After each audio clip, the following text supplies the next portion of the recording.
News Maharashtra K9 आवाज जनतेचा।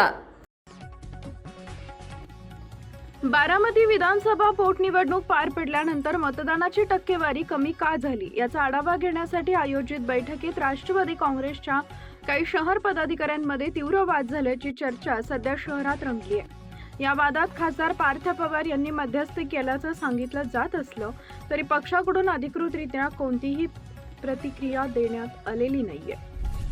दिनांक 23 एप्रिल रोजी झालेल्या मतदानानंतर कमी मतदानाच्या मुद्द्यावर चर्चा सुरू असताना दोन नगरसेवकांमध्ये जोरदार खडाजंगी झाली।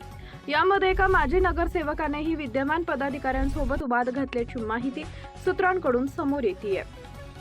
संबंधित नगरसेवकांपैकी एक जण कायम वादग्रस्त ठरत असल्याची चर्चा असून यापूर्वीही नगर परिषद निवडणुकीच्या वेळी त्यांच्या वर्तनामुळे शहरात खळबळ उडाली होती।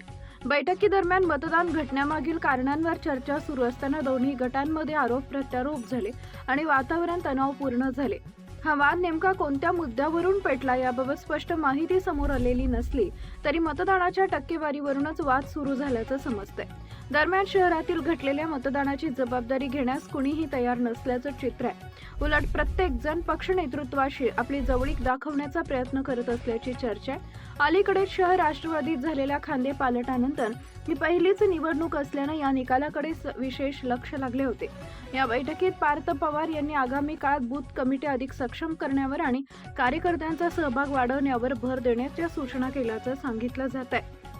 मात्र बैठकीत झालेल्या वादामुळे पक्षातील अंतर्गत गटबाजी पुन्हा एकदा उपाळून आल्याचं स्पष्ट झालंय। तसेच काही नगरसेवक व पदाधिकाऱ्यांमध्ये अश्लील वक्तव्यांमुळे वाद अधिक चिघळल्याचंही बोललं जात आहे। काही जण पोलीस स्टेशनपर्यंत पोहोचल्याची चर्चा आहे। अखेरीस खासदार पार्थ पवार यांच्या मध्यस्थीनंतर हा वाद निवळला असला तरी बारामतीतील राजकीय वर्तुळात या घटनेची जोरदार चर्चा सुरू आहे।